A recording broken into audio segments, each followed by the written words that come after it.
Hi folks, this is Matt here to tell you a little bit more about Bayesian games. So we're going to take a look at a quick example just to illustrate some of the concepts and to see, at least in a simple example, how you might think about solving one of these games. And later in the course we'll be talking a little bit more about auctions, so you'll have a chance to look at some auctions as well. Okay, Bayesian Nash equilibrium. What did it do? Again, it has a plan of action for every player. So we have what they're going to do as a function of their information, their types. And it's maximizing their expected utility, expecting over what they think other players are going to be doing, and expecting over the types of other players which might affect their payoff. So let's look at a very simple example. So this is sort of a Hollywood style example. So let's call it the sheriff's dilemma. So this is a very simple setting where you've got a sheriff and they're faced with an armed suspect. Imagine they've both pulled guns and they're standing there staring at each other with their guns in hand. And they have to decide whether to shoot at the other or not. We could do this in the Wild West. We could do it in a cop thriller, etc. But the idea is that you're faced with this dilemma: do you shoot or not when you're faced with the armed suspect? And in this case, let's suppose that the suspect is either a criminal with probability P or not with probability 1 minus P. So either they're guilty of some crime or they're innocent. And in particular, when we think about this, the sheriff would rather not shoot. Would rather shoot if the suspect's going to shoot. So if you're going to get shot at, you want to defend yourself. But you would rather not shoot if the suspect is not. Even if it's a criminal or not, you don't want to shoot the person if they're not going to shoot you. If it's a criminal, you'd rather take them to jail. If it's an innocent person, you'd rather not shoot them at all. So the sheriff would rather not shoot if the suspect doesn't, but will defend themselves if shot at. And the criminal would rather shoot even if the sheriff does not. So this is a situation where if they'll realize they're going to be caught if they don't shoot. And so they're going to want to shoot. And the innocent suspect would rather not shoot, even if the sheriff shoots at them, because they realize if the sheriff ends up shooting, they're going to die. Maybe they'd rather not shoot and be remembered for shooting the sheriff. So that's the setting of the game, very simply. Let's take a look at possible payoffs and the structure of this. So let's have the sheriff be the column player so they can shoot or not. And here, in terms of the representation, we can think of there's two different types of the player. There's this theta for the innocent suspect and theta for the guilty suspect. So they could either be the bad or good suspect. And this is happening with, so the innocent is happening with a probability 1 minus P, and the guilty is happening with a probability P. So this probability P, you've got this guilty 1 minus P on the innocent. And the sheriff doesn't know what the type of the individual is, the suspect is. Okay, so then we've got payoffs in here, and the payoffs reflect the basic structure that we talked about before. So in particular, if you're going to be shot at, if the sheriff is going to be shot at, they're going to get a better payoff from shooting than not. In either case, they'd rather, it's a negative payoff here. So actually, if you don't shoot and they're shooting you, that's a bad payoff. You're going to get killed. If you shoot back, you might end up hurting a person. In this case, they're getting a negative payoff because they're actually shooting an innocent individual, and so forth. So the not here is the best payoff for these individuals. For the when they're looking at a criminal, the guilty individual. Again, they'd rather shoot if the criminal's going to shoot. In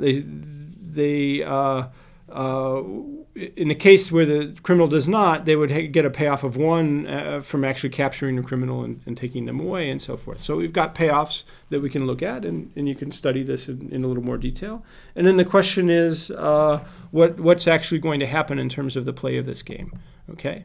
So what we can do is begin to analyze, okay, if we're faced with the good suspect, the innocent one, then what are they going to do? So let's first try and calculate what the suspect is going to do.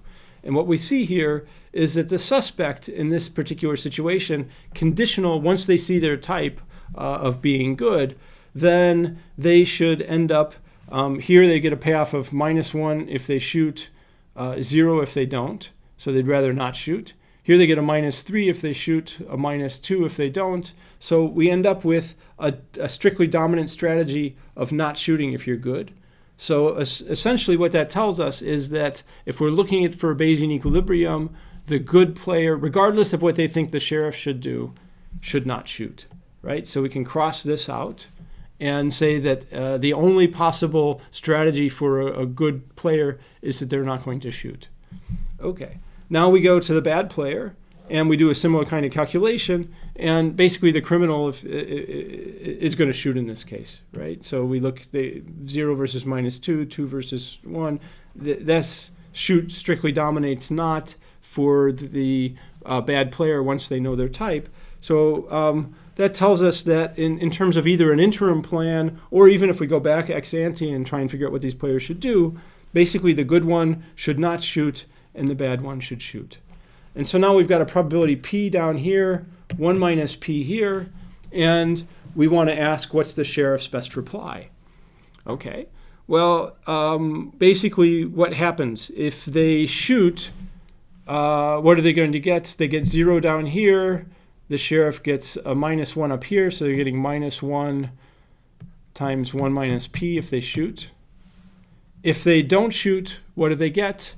If they don't shoot, well, they get 0 up here and -2 down here, so they get a -2 times P. And so we can think of the situations, when is it better to shoot, when is it better not to? And you can check here that if P is greater than 1/3, right? So if you find a point where these two are exactly equal to each other, that's going to be the point where P is equal to 1/3. If P is bigger than 1/3, then you're more likely to be down here, you're more likely to want to shoot. And if P is less than 1/3, then you would want to not. So depending on what P is, you're going to have Bayesian equilibria. So the Bayesian equilibria of this game are going to be for the good type, the innocent type, I guess. Innocent type here should always not shoot. The guilty type should always end up shooting. And then the sheriff, if P is greater than 1/3, the sheriff shoots.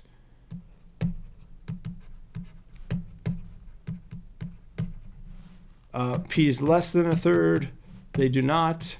And for P equals 1/3, any mixture for the sheriff. The sheriff can just flip a coin. They're completely indifferent between shooting and not when P is exactly 1/3. So we have a Bayesian equilibrium. In this case, the Bayesian equilibrium is going to be generically unique. It's going to be unique as long as P is not 1/3. And whether or not they decide to shoot depends on what their payoffs are. And so what one thing that this example illustrates, it's a fairly simple example, but it still captures the basic elements of Bayesian equilibrium. How so? Well, there's several things going on. First is that the payoffs of both players depend on what the type is. Okay? So whether the sheriff is getting a high or low payoff from shooting or not, exactly how it works depends on whether they're facing a good or bad suspect. And also that determines the strategy of the other player. And so there's both strategic uncertainty about what the other player is going to do, which depends on the state, and there's payoff uncertainty about what the best thing to do is for the sheriff based on the state. And putting those two things together, we get a Bayesian equilibrium, and we end up making a prediction. Okay. So this is a simple game, but it's going to capture a lot of things in terms of how players are going to make decisions in uncertain environments. And Bayesian equilibrium moves us one step closer to applications where in many games in the actual world, you have uncertainty in terms of what the payoffs are going to be and what other players are going to do. So, summary of Bayesian Nash equilibria. What have we got? It's a model that explicitly captures uncertain environments, And players choose strategies, again, equilibrium notions, so you're maximizing your payoffs in response to uncertainty about both how other individuals are going to play and what the payoffs are from different actions. So it's a very powerful tool and one that has many applications, some of which we'll see in some of the added lectures. Take care.